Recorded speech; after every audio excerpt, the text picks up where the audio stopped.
topic for discussion is how to identify breast cancer early. And for our discussion, we have with us Dr. P S Bhandari, Senior Consultant, Surgical Oncologist and Oncoplastic Breast Reconstructive Surgeon at Apollo Cancer Center, Apollo Hospital, Jubilee Hills, Hyderabad. Dr. P S Bhandari is with Apollo from last 22 years and has done more than 5,000 breast cancer surgeries, including more than 650 oncoplastic reconstructive cases. Dr. Bhandari has been trained in advanced breast reconstruction from Royal College of Surgeries, London. Welcome, doctor, to our Facebook live session. Good afternoon, viewers. So, starting with our questions. So, doctor, could you please tell our audience about the importance of Breast Cancer Awareness Month?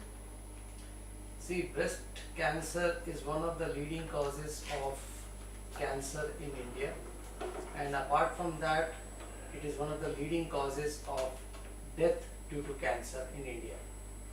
So all the more important that we need to treat breast cancer very seriously.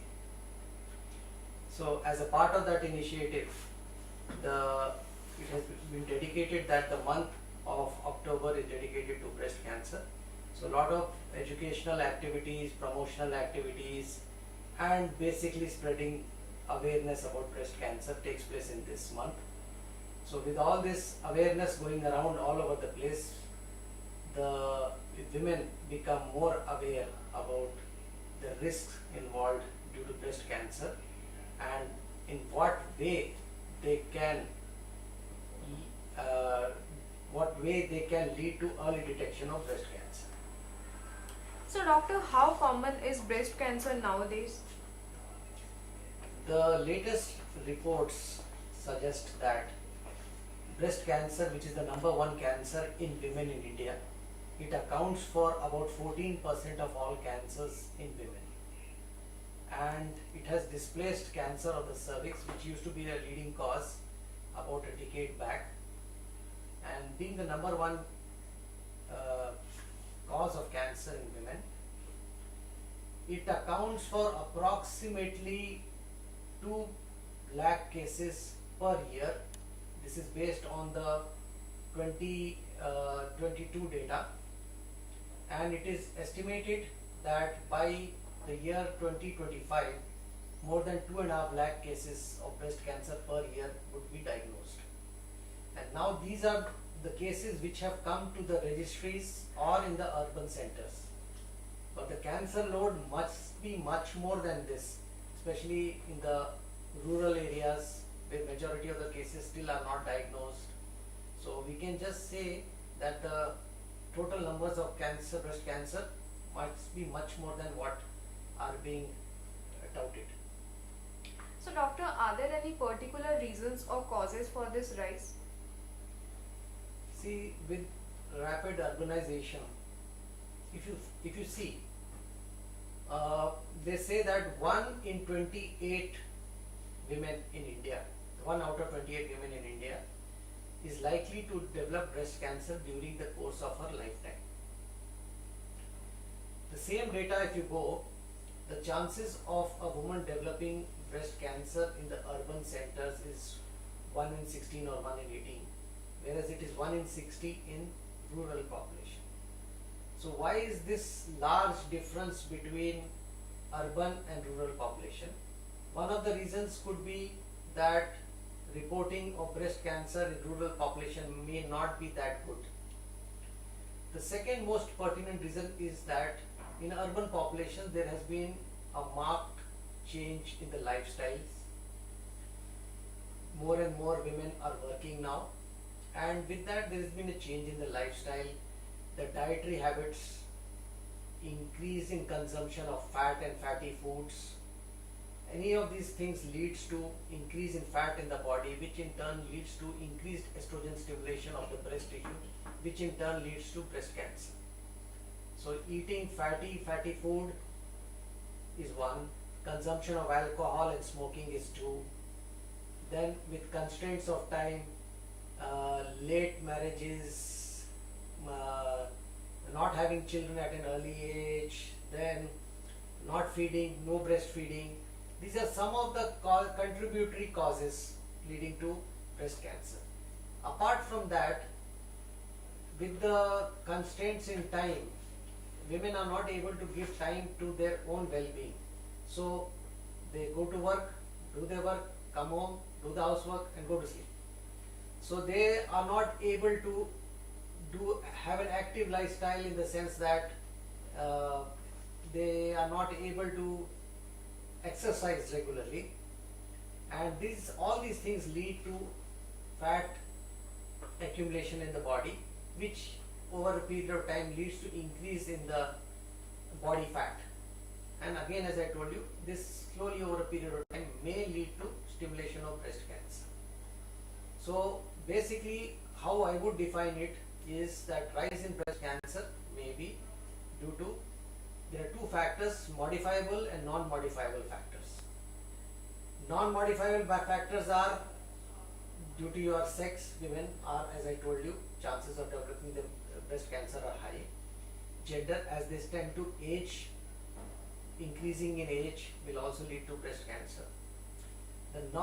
The modifiable factors are what are under control of women. That is, change your lifestyle, maintain a healthy lifestyle, reduction on consumption of alcohol, tobacco.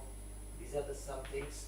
Reduce junk food, eat healthy food, increase micronutrients in your diet, leafy vegetables. All these modifiable changes could lead to reduction in the incidence of breast cancer. So doctor, what is the common age group that get effects by the breast cancer? Usually the age group is in India is in the age group of 45 to 55 years of age. Majority of the breast cancers are found in this age group of 45 to 55 years of age. Usually breast cancer we start seeing in the age group of 30 years onwards it starts, and not very common in 30 to 40 years of age, but usually from 45 to 55 is the peak incidence, and then from 55 years onwards also breast cancer is seen till 75 and onwards. So doctor, how can we identify the breast cancer signs and symptoms? Okay, that's a good question. The commonest sign or symptom of a breast cancer is a lump in the breast. Now the lump in the breast is not to be confused. Young women or adolescent girls also have lump in the breast, which usually is a non-cancerous lump known as a fibroadenoma.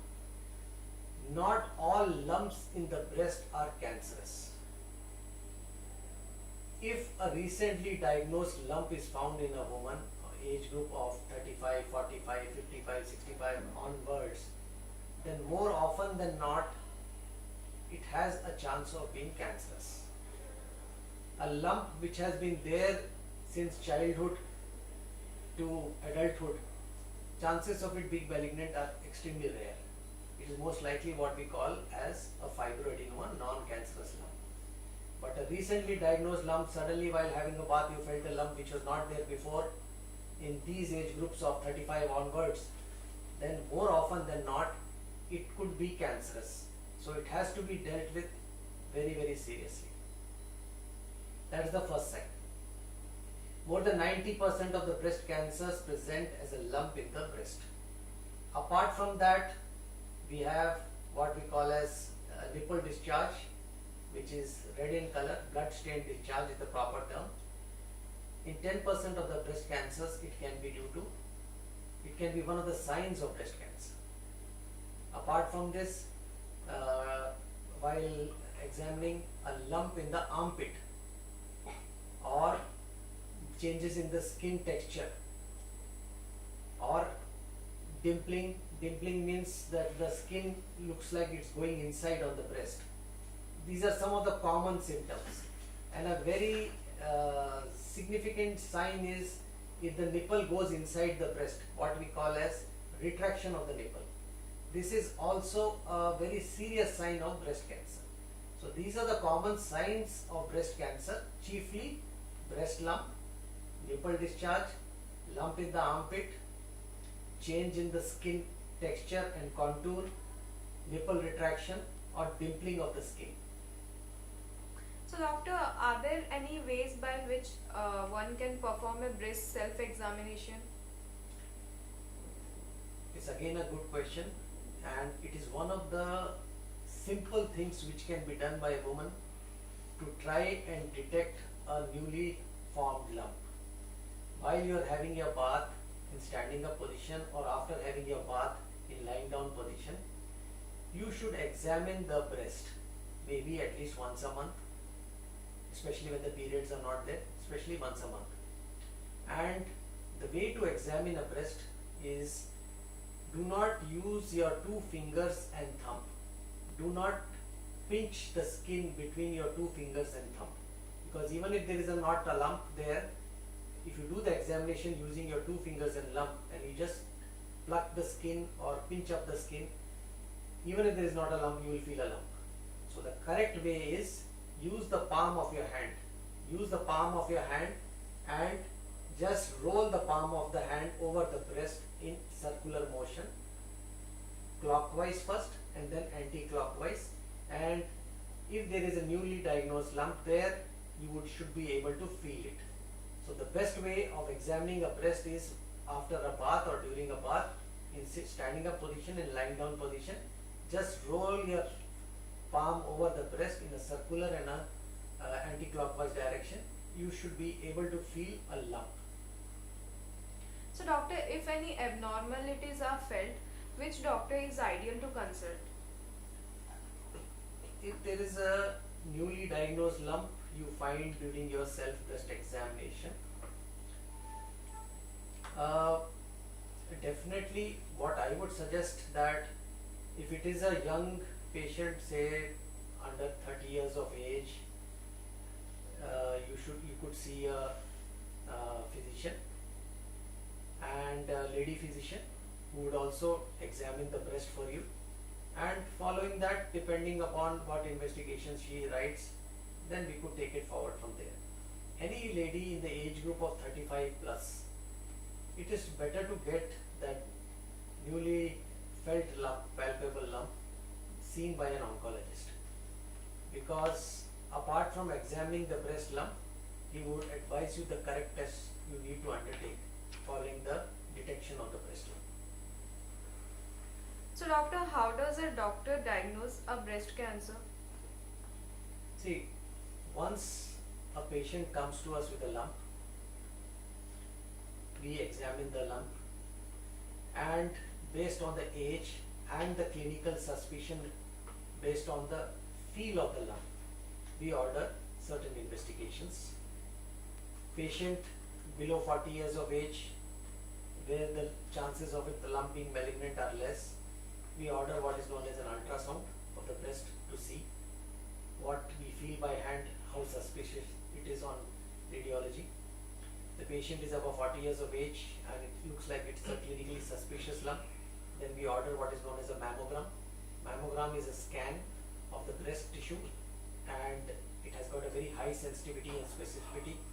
It tells us whether the breast lump which we feel is malignant or not. Once we have diagnosed that the lump is probably cancerous based on clinical examination and mammogram, then the next step is to confirm it that this is cancerous. There are two ways of doing it.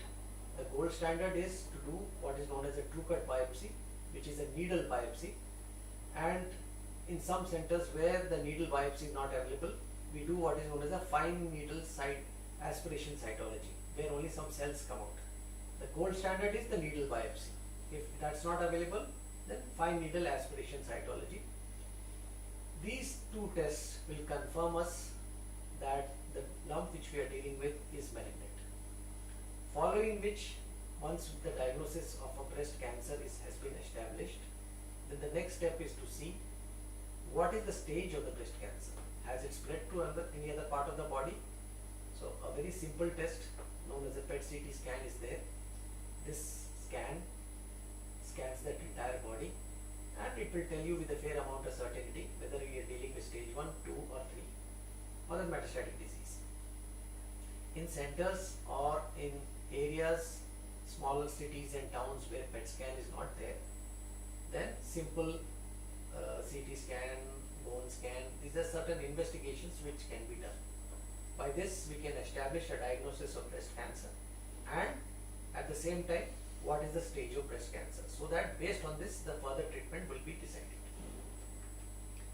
So doctor, does the cancer grow only in the breast or any other part of the body? Going forward from the previous question, breast cancer is a deadly disease because it can spread to other parts of the body. So that's the reason why when a cancer is diagnosed, breast cancer is diagnosed, we need to establish beyond doubt what is the stage of cancer, because the treatment of breast cancer at every stage would be different. So usually the common sites, the breast cancer can spread to other parts of the body through the blood. The cancer cells can travel in the blood or by lymphatics. It can spread to the common areas of spread of a breast cancer are to the liver, the lungs, bone, and practically to any part of the body, human body, it can spread. But the common areas are to the lung, liver and bone. So a PET CT scan would establish the spread of the disease to any of these parts. So doctor, what are the treatment options for effectively treating the breast cancer? The treatment for breast cancer, there are three modalities of treatment as a part of the multidisciplinary treatment approach. Surgery is one of them, wherein the cancerous tissue is taken out by surgery. It could be a breast conserving surgery or it could be a mastectomy. The systemic, since as I told in the beginning that breast cancer, if it is not in the early stage, it could be a systemic disease. So in order to treat the systemic disease, we would need to give chemotherapy. Chemotherapy is certain agents which are given by a saline drip into the bloodstream. They go inside the bloodstream and destroy the cancerous cells in the bloodstream. And third thing is the radiation, which is given to supplement and add to the effects of surgery. So coming to our audience question. So doctor, are there any latest surgical options available to treat breast cancer? When we started treating breast cancer more than 130 years back, there was a surgical procedure known as Halsted's radical mastectomy, wherein the breast tissue, the muscles underlying the breast completely, all these things were removed, leading to lot of morbidity, discomfort, shoulder drooping, shoulder contracture and severe problems for the patient. And it did not translate into any benefits regarding survival to the patient. With the better understanding of the biology of the disease, it has been noted that the extent of surgery is not important. What is important is the correct removal of the cancer in the breast with the additional treatment in the form of chemotherapy and radiotherapy. So the newer techniques of treating breast cancer are modified radical mastectomy, which was the norm nearly 5 decades back. Last 2 decades, there is a procedure known as breast conserving surgery, wherein a portion of the breast which contains the cancer is removed, leaving the rest of the breast behind. So all these things have added to better cosmosis. Patient psychologically feels better without the loss of the breast. Morbidity is less, post-operative pain is less, patient stay in the hospital is less. So all these benefits are there by breast conserving surgery compared to the removal of the breast, which is known as mastectomy, and there is no difference in the survival. So you get all the benefits of a mastectomy with breast conserving surgery in correctly determined and chosen cases. You can't do breast conserving surgery in advanced cases. So in correctly chosen and diagnosed cases, breast conserving surgery gives you equal benefits to modified radical mastectomy, reducing all the defects and problems of a mastectomy. Then coming slowly, still the cosmosis achieved with a breast conserving surgery is not equal to what is the opposite breast. So of late we are doing a procedure the last 10 years known as oncoplastic breast reconstruction, wherein after the breast cancer is removed, we reconstruct the breast in such a way that it resembles the opposite breast exactly, using the patient's own tissues, either from the local breast tissue or taking some donor area in the patient's own body and transplanting it there to give a shape and appearance equal to the opposite breast. So doctor, is removal of breast is mandatory or total breast or partial breast is removed? Exactly, that's what I was talking to you about in the answering the previous question. Whether if the patient does not have advanced disease or following chemotherapy, patient has got single or two lesions which are confined to one sector, a breast conserving surgery will give you equal results as compared to a modified radical mastectomy. There are various names for breast conserving surgery. You could call it quadrantectomy, you could call it partial mastectomy, or you could simply call it as wide local excision. Basically, the tumor is removed with normal breast tissue all around, which is again checked during the operation when the patient is on the operating table by sending the adjacent tissue from all the sides, which is known as frozen section, to the pathology department. And while the patient is on the operating table, within 15 to 20 minutes, they confirmed that the entire cancerous tissue has been removed. So doctor, what actually is breast reconstruction surgery and how is it performed? Now, as I was telling you, that even after doing a breast conserving surgery, suppose a patient has small breasts and the amount of tissue removed is more than 30% or 40% for that matter, and we just simply close the defect, the chances is that the patient will have a smaller breast which would look very odd compared to the normal breast, and it would lead to a very dissatisfied patient, and it would lower her self-esteem. So in order to avoid that, we need to do a reconstructive, oncoplastic reconstructive procedure, which is known as oncoplastic type 1, or when the defect is more, loss of breast tissue is more, oncoplastic type 2. In this oncoplastic type 1, we use tissue from the adjacent tissues near the breast and rotate them into the area of the operated area and recontour the breast in such a way that the appearance of the breast looks exactly like the opposite breast. When the tissue removed is even higher, then there is no way in which we can replace that lost breast tissue by using the patient's own breast tissue to replace it. In those cases, we use a flap surgery from the other parts of the body.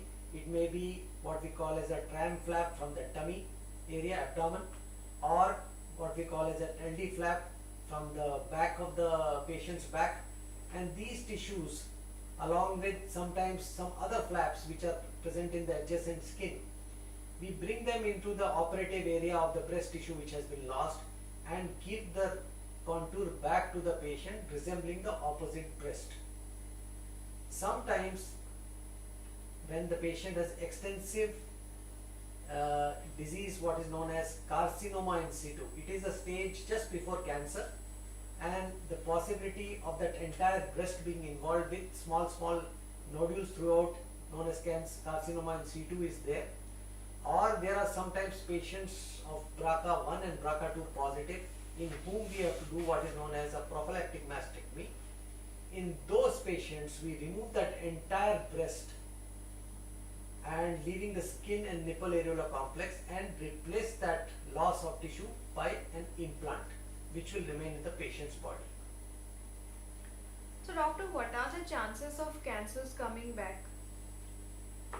Again, good question. It would all depend upon the stage. When the patient has early breast cancer, stage 1 cancer, again in early stage cancer, size of the tumor. If the patient had as a part of the master health checkup, went for a screening mammogram and found that the patient had just developed a small lesion, 2 millimeter, 1 millimeter, 3 millimeter, 5 millimeter in size. In those cases, the chances of cure are 100% nearly, just by surgery. Patient does not require additional chemotherapy or radiation also. Unless and until we are doing a breast conserving surgery for those small lumps, then probably a radiation also would be included at a younger age group. But again, if the same 5 millimeter results are different and the same patient has, another patient has a lump about 1 centimeter in size, then again, even though the cure rates are high, in excess of 90%, still there is a little higher risk of failure in these kind of cases, because even a lump of 1 centimeter in size would contain 1 million cancer cells. So obviously the risks are more when the lump is detected at 3 millimeters or 1 millimeter for that matter, even before a lump is formed, and lump when it's 1 centimeter in size. But still, if the cancer is only confined to the breast, which is what we call as stage 1, the cure rates are very high. When the cancer is spread to the armpits, to the nodes, we call as stage 2, the chances of cancer recurring are higher. The cure rates are in the range of 60 to 70%. When the cancer is little more advanced than the stage 3 onwards, then the cure rates are about 50%. And when the cancer is spread to the entire body, then the cure rates won't be there. But definitely with modern treatment of chemotherapy and radiation therapy, prolongation of life could be there. So doctor, what are the post-surgery follow-up process? All the patients, depending upon completion of treatment, which could be just surgery or which could be chemotherapy and radiation included, they are put on a follow-up depending upon the possibility of cancer coming back. It would vary from once in 3 months in the first year to monthly in the first year, and then usually it is 4 monthly in the second year and 6 monthly afterwards at the end of 3 years, and then probably at the end of 5 years it would be yearly. So coming towards the last question, so doctor, could you please tell our audience about the facilities provided at Apollo Hospital, Apollo Cancer Center, Hyderabad? Apollo Cancer Center in Apollo Health City, Hyderabad has a multidisciplinary tumor board along with all the specialities as well as the latest in the gizmos and gadgets. Because not all cancer treatments are similar in breast. The treatment in breast cancer is highly individualized. I would put it in this way, as not every shoe fits everyone. So we need to have a multidisciplinary tumor board discussion on each and every breast cancer patient and decide which is the best treatment for the patient. It could be surgery first, or it could be chemotherapy first followed by surgery and then radiation, or it could be surgery alone. So all these cases are discussed, and the best possible treatment option for the patient is suggested by the experts and decided. We have the latest in the surgical equipment, including the gamma camera and all the major surgical procedures, including the Da Vinci robo for robotic reconstruction following mastectomies, and the latest in the radiation, the latest radiation machines. Hold on. Okay. Latest radiation machines, which could be from the Cyber Knife to the Novalis TX, and even the latest which we have got is what is known as tomotherapy. So these are all the equipment which are freely available in the hospital at Apollo Health City. Apart from this, all the molecules, monoclonal antibodies and all those latest in the chemotherapy, just fresh off the shelves, which is available in United States of America, are also available here. So whatever treatment a breast cancer patient would undergo, whether it is London or it is New York All this treatment is available at Apollo Cancer Center, Apollo Health City, Hyderabad. So dear viewers, we have come to the end of our session and hope we have covered all aspects. If you still have more doubts, you can book an appointment with Dr. P S Bhandari and clarify your doubts. Thank you, doctor, for educating our audience in today's session. Thank you and good day and good luck to you all. Thank you for joining us. Stay tuned for more such educative live sessions. Namaste.